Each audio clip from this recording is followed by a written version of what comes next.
I'm down at MDL's Hamble Point Marina. I'm going sailing on the good ship Rascal, and we're going to do some anchoring today. People are always curious about how you get an anchor to hold. They ask me how many times I've dragged my anchor. Well, the answer to that is once in about the last 30 years, and my wife and I spend probably 30 or 40 nights on the anchor every summer, and dragging is just not on the option. It's not on the list. So we'll talk about how that's going to work and how we can anchor with total confidence. The boat's operated by FlexiSail, which is a boat share membership club. And this is an outfit that works surprisingly well. I've got a couple of clients down in Lymington who use boats from FlexiSail, and they're very, very happy with the arrangement. So that's good. And we've got a useful boat here. It's a modern yacht, does everything it says on the tin, and I'm looking forward to getting out there and anchoring. So let's go for it.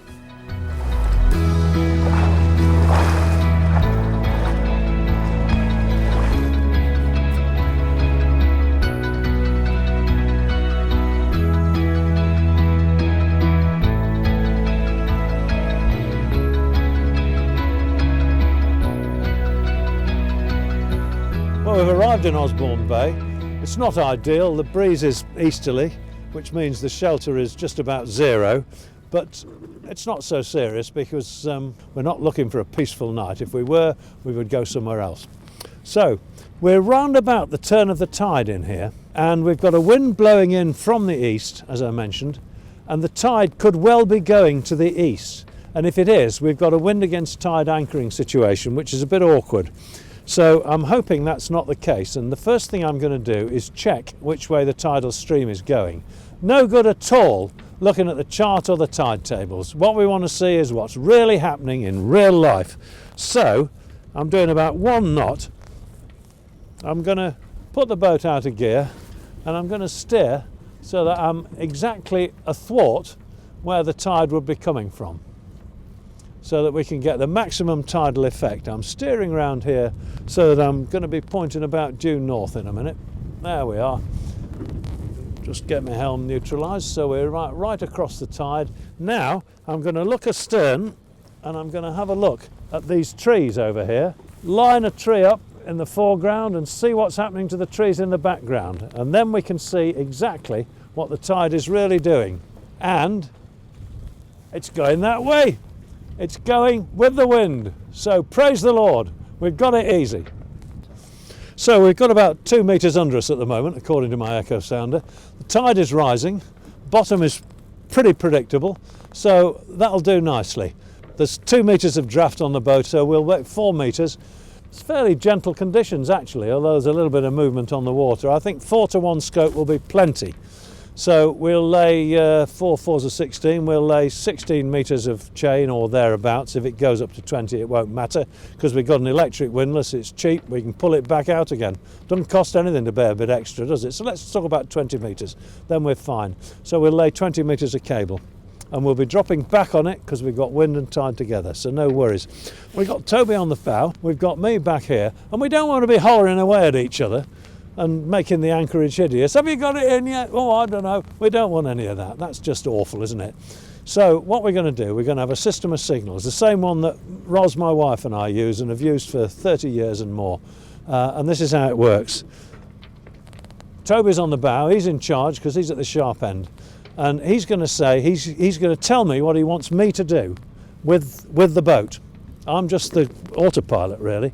If he wants me to go astern, he's going to go like this, nice and gently. If he wants me to give it some astern, he's going to wind it a bit more urgently.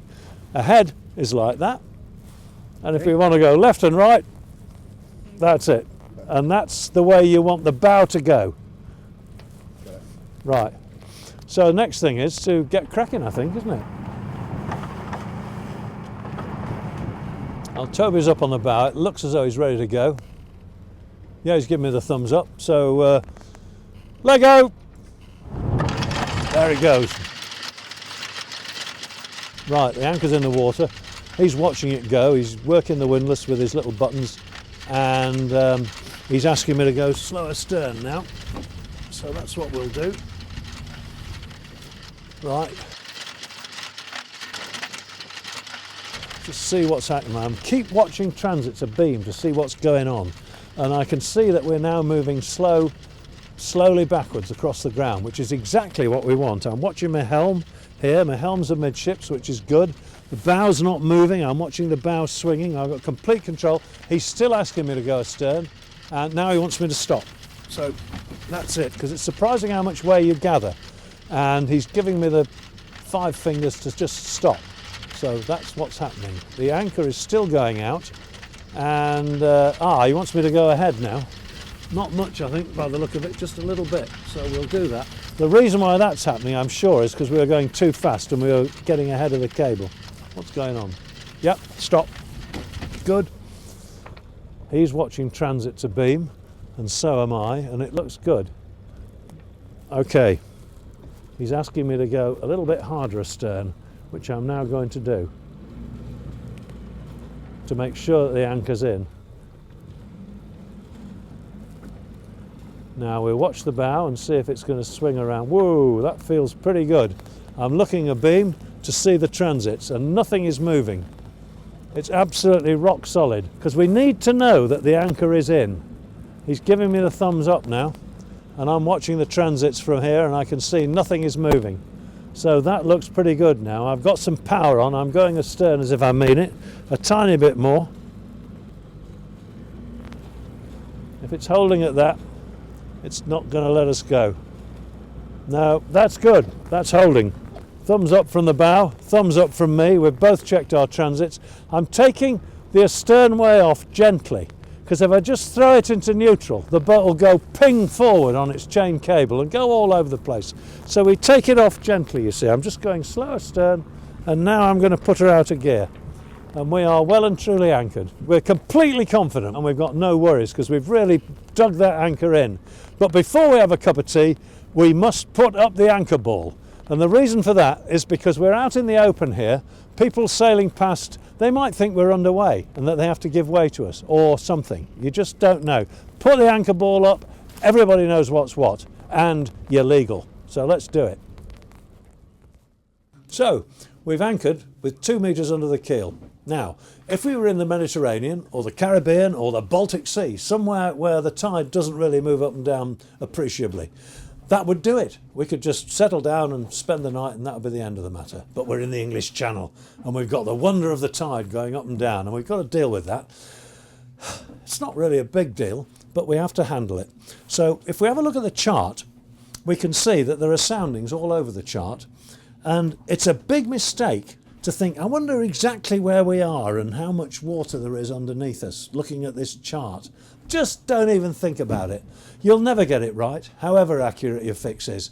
What you need to know is what it says on the echo sounder. That's reality. That's what's really going on. So we had 2 meters under us. Doesn't really matter where we are here. Don't worry about that. This just shows you what the general lie of the land is. We can see here that there are no nasty surprises. That's all we need to know.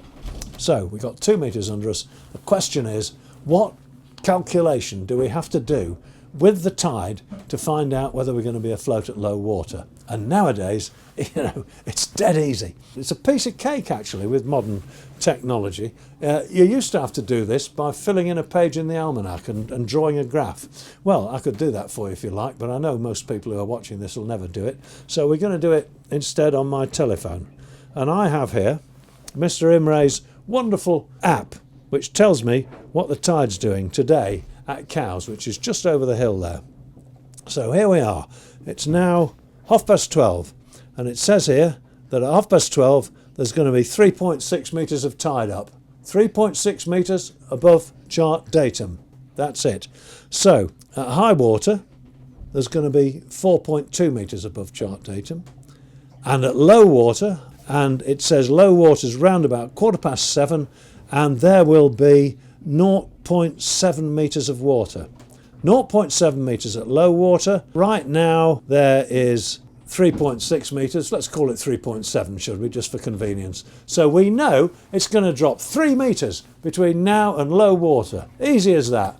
Well, we've got 2 metres under us and it's going to drop 3 metres, so that doesn't look too good to me. Ha! But it doesn't matter because we're only here for lunch. But if we were staying overnight, we'd have to pull the anchor up and go a bit further out. And of course, when you're coming into anchor for real, not just for a quick lunch break, you do this little sum before you anchor. You have a look at what the tide's going to be when you arrive. You have a look at how much it's going to drop to low water, and say it's going to drop 3 metres. So you add that to whatever you're anchoring in. We want 2 metres under us, so you're going to anchor when the echo sounder says 5 metres. There you go. Couldn't be easier, could it? We're pulling the anchor up now. We're weighing anchor, and the first thing I want to know is that my helm's amidships. It is, because we're streaming away from the anchor with a little bit of tide. Any minute now, Toby's going to hit the button and the windlass is going to start working. And I wouldn't be surprised if he asks me to put the boat ahead. There's a reason for that, because these little windlasses are quite powerful and they keep you going and they don't let you down. But you've got to be a bit kind to them. Always be kind to your gear. You know, this is a heavy boat and it's dragging us along. Why don't we just put her ahead? Let the prop give her a little kick along, and the windlass has only got to take up the slack then. Dead easy. So we're ready to go any time. Okay, mate, off we go. And he's asking me to go ahead. I thought he would. Now, I've got to watch him carefully, and he wants me to go left and ahead, and that's what we're doing. And now he wants me to stop. That's because if we're not careful, we'll overrun the anchor. Now he wants me to go astern, which I'm doing. I'm keeping the boat heading exactly as he wants it. Now we go out of gear again on the signal, and he wants me to go ahead. Away we go. Ooh, now the bow's swinging. That means the anchor's up. Ha ha, look at that. I'm still going ahead slowly, and the anchor's still coming in. And we're just about head to wind again, so I'm steering carefully. Anchor up! Lovely job. So that's it. We're all set. We can drive away and think about getting some sail on her.